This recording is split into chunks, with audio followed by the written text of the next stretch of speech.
Assalomu alaykum hurmatli ota-onalar, bizning o'quvchilar, inshaalloh endi o'qiyman deganlar, xudo xolasa IELTS olaman degan kandidatlar, o'zimizda General English yoki bo'lmasa Pre-IELTS yoki IELTS Foundation Graduation'da o'qiyotgan talabalar, xudo xolasa bugungi natijamiz e'lon qilinadi. Yonimda turgan kandidatlar Ruxshona Ismatova bilan Noila Abdulbaqiyeva ekan. Bularning ikkalasi natija chiqdi. Adashmasam 22-fevral kuni topshiruvdiga 7-mart kuni chiqdi. Zo'r. Qo'limda sertifikatlar turibdi. Ruxshona Ismatovanikini tanishtirib o'taman. Listening 7,5, reading 6, writing 6 va speaking 6 ball. Overall band score 6,5. Ruxshona hali 10-sinf do'stlar. Sizlarga shuni eslatib o'taman. 10-sinf qizimiz shunday natija qilyapti. Bu birinchisiga yomon emas Ruxshona.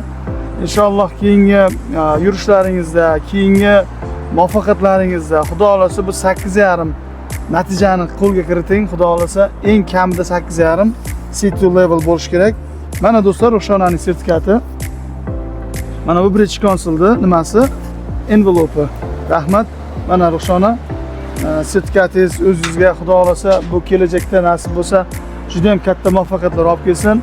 Ota-onangizni, biz ustozlarni va boshqa shu yordam bergan o'sha nima deydi, o'sha mana shu jarayonda, mana shu journeyda sizga yordam bergan, qo'llab-quvvatlagan insonlarni xizmati juda katta bu yerda. Nima deyman? Kelajakda inshaalloh keyingi yil universitetga kerak. Mana Westminster deb turibsiz. Westminsterda grantiga harakat qilish kerak. Xudo xolasa katta ulkan muvaffaqiyatlar tilayman. Ikkinchi kandidatimiz Abdulbaqiyeva Noila. Do'stlar, balini eshitaman. Listening 7, reading oxirida o'qiyman. Writing 6 va speaking 5,5. Readingimiz salgina uyatli 4,5. Overall band score 6. Bu hech narsa qilmaydi. Chunki birinchisi Noila xudo xolasa nimaga unday reading kam chiqqanligini hozirgacha kechasi o'ylab ham topolmayapman. Bu jarayonda bilmadim endi hayajonlanganmisiz yoki bir qanaydir bir o'zingiz yo'qotib qo'yganmisiz imtihonda yoki bildim deb oldiga o'tib ketganmisiz. Endi buni xudo xolasa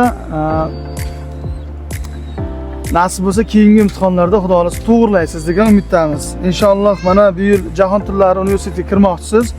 Bu yo'lda sizga omad, kelajagingiz porloq bilamiz.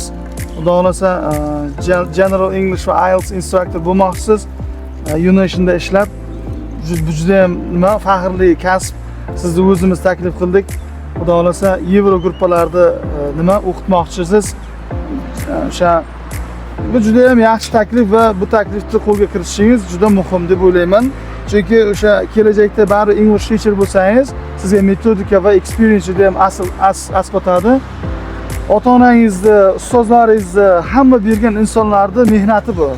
Albatta o'zingizda mehnatingiz, lekin birinchi o'rinda o'sha ota-onangizni va ustozlarni qo'ysangiz maqsadga muvofiq bo'ladi. Inshaalloh mana sizda ham sertifikatingiz. Qolgan kandidatlar, o'sha o'qimoqchi bo'lgan kandidatlar keling, o'qing, ilmni bir mazasini toting. Xudo xolasa sifr bilan IELTS'ni qo'lga kiriting. Bu yerda hech qanaqa yashirin yoki bo'lmasa bir qanday fantastik ma'lumotlar yo'q. Hammasi rost-ro'y amalga oshirilmoqda. Endi so'z navbati Ruxshonaga. The stage is yours, my friend. If you wanna make some wishes, you can make some wishes in English or in Uzbek. It doesn't matter. Okay. I'm very happy with this result, but a bad first time, and I'm very happy for Unation team because they are helping me during this time, and I'm very happy with this result. And I also recommend every person to study at Unation Learning Center as well. Thank you so much, my friend. And of course, my friend, the next commentator is Noila Abdulbaqiyeva. Okay, the stage is yours. First of all, I'm really grateful for you. Please make some, speak some louder, please, because it's very, the noisy here outside. That is why. I'm really grateful, and I'm really happy now because I'm really satisfied with my band score. Of course, next time I will do my best only, and at least we'll get 8.5. Thank you. Yeah, my friend. So, what else? I'm really grateful. Thank you so much. My friends, thank you for your warm and the incredible comments for our incredible Unation IELTS Center. I'm really grateful to you guys, and I'm proud of you guys as a teacher, as your brother, and so on. Thank you so much. Have a nice day.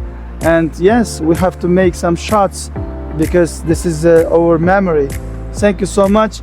Join us. Thank you. See you.